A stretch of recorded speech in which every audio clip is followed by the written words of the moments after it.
different, but I knew if I didn't have Chanel, Hermes product, Gucci, Balenciaga, I wouldn't have customers, and it didn't matter how good the site was or how much social it was, nothing mattered, it was all about the product. So the other thing was I had to put together a very aggressive plan to acquire products and on a consignment level, and so that's where I focus.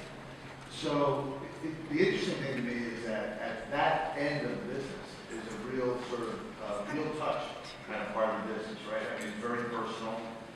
It's about knowing where to source these products, and it's building relationships with certain people to be able to get a sustained inventory of the type of products. But yet, on the other end, it's a very technology sort of web-based kind of aspect. Any difficulties sort of linking the two together? No, I think the trick, because we really are a marketplace, the trick really was making sure you had the product before you had the demand, and then making sure you had the demand to sell the product, and keeping them in balance without letting one override the other. Because if I brought in your goods into my warehouse and you expect a check at some point. Mm-hmm. So it was balancing marketplace dynamics, and that was the tricky bit. Technology is still an evolving, place for us. Where I would say on the technology curve is 10 is like an amazing technology platform to transact. We're probably a 6. All right, but we'll get there. But having said that, we're a 6 on a $100 million run rate. Right. So it's, and why is that? Because we have amazing product always.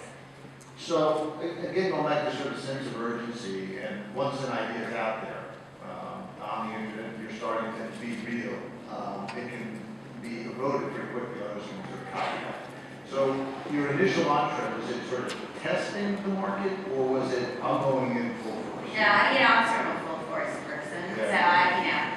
So testing is sort of for sissies. At this point in my life, if I don't know how to position things and understand competition, it's I've actually I started my career in brand management at Clorox, so I'm a brand person at heart. I'm a brand positioner, but I think more importantly, we were copied many, many times, and most of the time it was, and this is no disregard because I've actually been working in the technical field since a lot of people are probably born since '84. It's not against technical people, but all these tech guys came up and did the same thing we were doing, and they did and I won't mention them because it'll give them free press. But at the end of the day, they had a better platform. They had no product.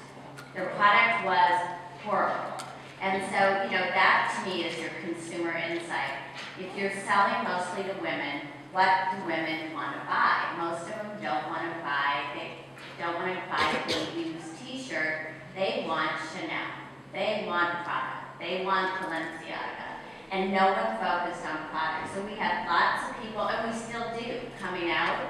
And the difference is we only take certain brands, we authenticate, and now we're expanding into other categories. So it's a bit unique in your regard because you're curating existing brands, right? And the key is identifying what are the most important brands for people. Again, as you think about which part of the marketplace you're in, are you finding others now challenging specifically those brands and this type of market? No, you know what? There's a bunch of little people out there, little companies out there. I think it's pretty easy in the internet to get to $5 million in sales because it's such a huge marketplace. So 5 to 10 million in sales is pretty easy. The key is how can you source consistently and grow the business consistently past that. And that requires a different structure. It requires a different structure than most people would deal with. So we actually have a sales team. It's almost like an enterprise sales team in the field. So I have a sales force. We have a head of sales with 23 people in the field, and all day long they're in people's homes, establishing that relationship. They're cleaning out closets. They're talking to them now about the art on the wall in the back. But then we have curators back at our offices for the art.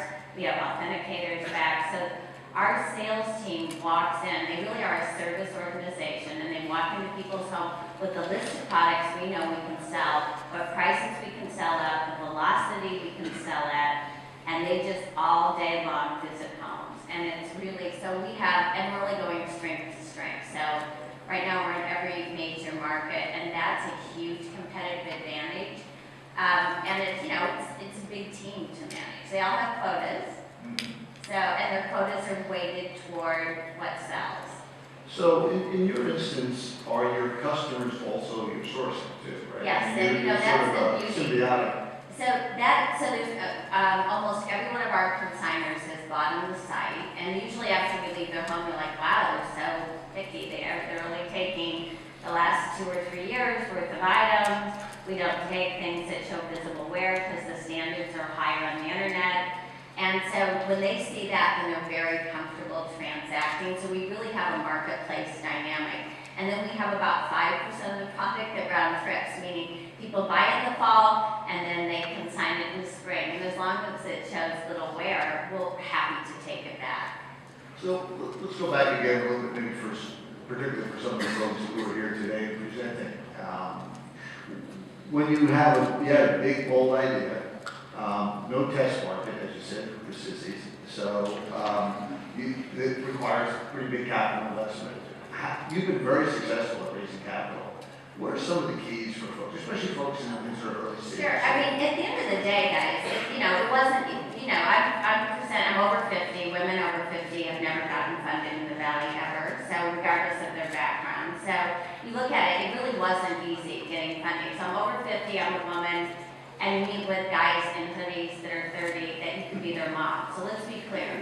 You have to show real results to get funding. Yeah, you do anyway, but no one's going to buy into I'm a person that's going to disaggregate a market, which in fact we are. No one's going to believe I'm going to change the way people buy and view luxury fashion or luxury items, because first of all, these guys have never bought it. A. B, I had one guy put his shoes on the table. These are the only pair of shoes I've had in 3 years. I'm like, okay. This meeting isn't going to go well. So it was not. I'm like, that is great. Those are ugly ass shoes. But I can help you with that. I think I said that to him, but he was like 32. I figured he'd get over it. So no, let's, really, honestly, it's hard to raise money at any time. It's harder in the Valley, which people know, if you're a woman. It's even harder if you're, and this is man or woman, over 40. So most of my capital came from Silicon Valley. So all those statements are true. So I went into it assuming, and I knew that. I mean, it's like, you can be delusional. I'm like, okay, I'm going to have these odds against me. And so just facing up to it. So I thought I better have great results before I raise capital. I better have a repeatable trend, and I better have a business model that I know pays out. So when I raised my first amount of money, I was already on a $10 million run rate. All right, and I got in seed venture money. I did have seed investors up until then, and there's great forums for seed investors now. I mean, you've got Vest and AngelList. They're really, really great, sophisticated investors. Some of them are time wasters, but on the whole, they're really great.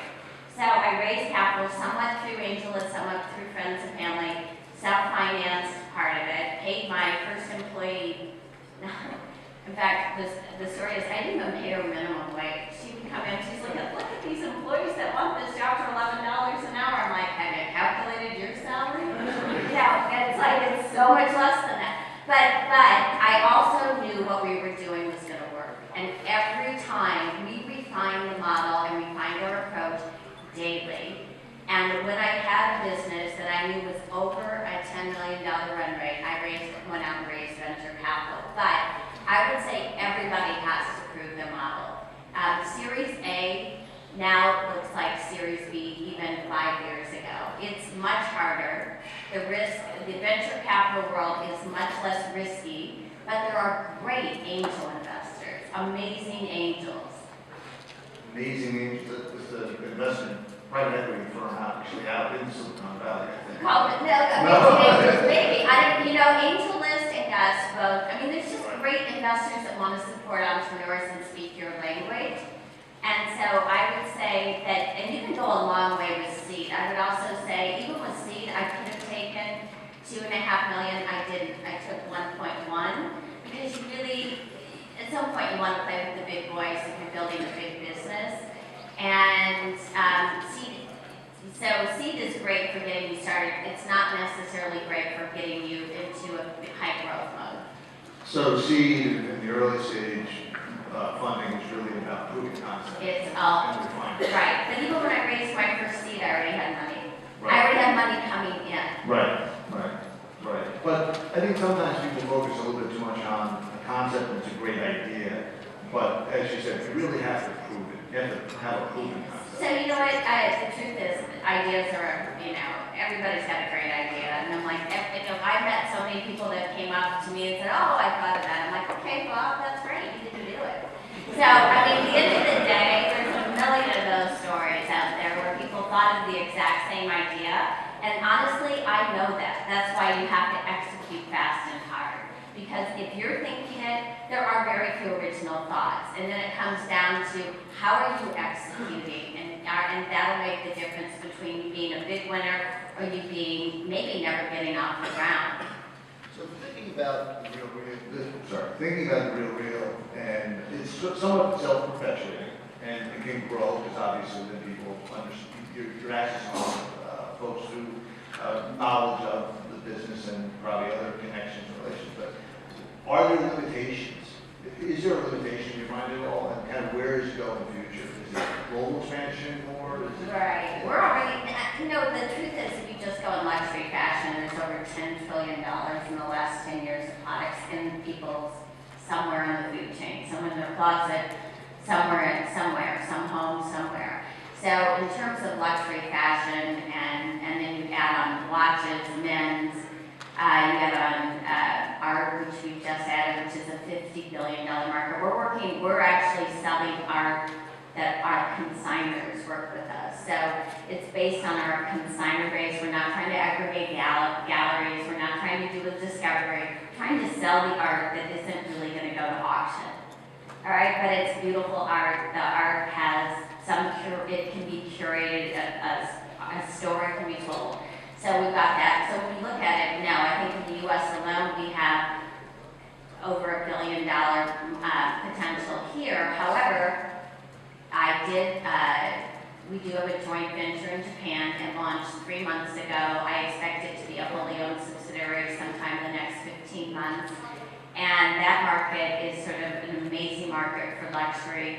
So we'll also look internationally. But right now we've got toehold in Japan and we're really embracing domestic. So what's your ultimate goal for the real and for yourself? So I'm really, I figure next 5 years I can get it close to $1 billion and then I'll figure out something else to do. And that's how I'm looking at it. And then, and honestly, we've got a great team and hopefully the team can scale with the business. I think I've got a scalable management team and it's a blast. But I gotta say, it is, it's still every single day. This is the thing I think is people don't realize when you do a startup. I'm still working 16 hours a day. I'm still working 7 days a week. Not 16 hours a day, 7 weeks, but 5 days a week. Yes. I work probably 4 or 5 hours on Saturday and 4 or 5 hours on Sunday. It is relentless. And so you've got to be in a phase in your life where you're saying, okay, this is it, it's all out. And for me personally, even though I did it late in my life becoming an entrepreneur, it's so much easier because I don't, all this other stuff, it's like I don't have to worry about a lot of stuff except making this successful. It's really fun. Given that perspective, it is a somewhat unique position because a lot of the folks that are early entrepreneurs are younger and they are facing some of the sort of personal life challenges that you would face at that age. And I think you have differing priorities, trying to prioritize and things, many different challenges. Any advice for those folks and sort of how to deal with that best? I'm pretty compulsive, so I'm not the best one to give advice on life. But I would say that in general, there is no life balance, and if that's what you're looking for, it's a funny thing because San Francisco is sort of known for these people that want a lifestyle. I don't really know where those people are going to be in 30 years, but I bet you they're going to be living on, as in England they would say, on the dole, because the truth is, I have this young sister who's at IBM. She she works as many hours as I do. She doesn't have a lifestyle job. There are no lifestyle jobs anymore. The world's gotten more competitive. If you do start a company, it is on you. I've got 180 plus employees. Got to make sure they get paid. We've got to make the right choices with the capital. So you really have to embrace and be comfortable with the trade-offs, because the last thing you want to do is have regrets 10 years later. And then the only other thing, which I think is the hard part when you start a company, you also have to know when you're wrong. And you've got all this energy into being right, and then let's say you're not getting lift off, at what point do you fold it? Especially if you have investors, and we see a lot of it right now because people are coming to us to buy them, and the entrepreneurs really bought into their vision, which is what good entrepreneurs do, but then it didn't work. And they still want to do it, they still want to do it, but they have rent, or they have a mortgage, or they have a family. And I think that's the tricky bit, because most businesses fail. It's like, when do you really give up? Because most people that start businesses are quitters. So if you're going to commit, you really have to commit. And once you've committed, know when it's going to work or not going to work. And I would give it a time period. I mean, the truth is you have early indicators. I always say you have to really know how to read the numbers. Like if no one's eating, as we used to say in the pets world, no one's eating the dog food, you probably don't have the right food out. So you just have to know, we used to call it, we shut the company down, now everyone pivots, but you can only pivot if you have capital left. Otherwise you're over. So if you're going to pivot, look for your signs early. I would say 6 months after you launch. If you really don't have traction of note, you're probably not going to get it. And that's a hard thing to say. This is post-launch, by the way. That is a hard thing to say, and maybe you're going to run it another 6 months, and then maybe 6 months after that, now we're talking 18 months after launch, and you're probably not getting capital coming in, and the investor excitement has worn down, then you're in trouble. So it's really harsh. There's no right answer, because sometimes, you could tell as an advisor, which I do, sometimes you can say, well, look, I really think you need to figure something else out, and I could be wrong. So that's the gut-wrenching part about being an entrepreneur. Yeah. And I see it every day, and it's like, oh, it's tough. Yeah, you have to be honest with yourself, and you have to be willing to make those tough calls. You have to recognize and step back and say, it's working or it's not working. Right. True. I think so. I think so. David, no questions? No. We have time for a couple questions. We have a couple of folks stationed with microphones. If there's one or two questions, Julie, if you'd be kind enough. Any questions?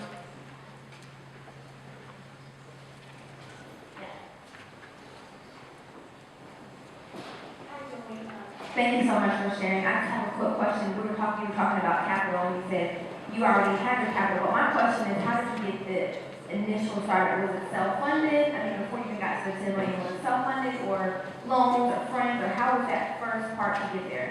So it was seed capital, and it was, I would say friends and family, but actually it was more from angel investors when he was business associates, and then myself. But the truth is, be really careful in the family part when people go, oh, it's friends and family, because I talked to an entrepreneur the other day whose family gave over $1.1 million, and the company's failing, and that just is all kinds of ugly. So I would say whatever you can do to pitch in an angel investment group, even then, you better have your team lined up in a prototype. So I would say you have to look at some level of self-funding, which means might be working, like doing some other work while you're getting this off the ground, but at some point you gotta cut that out.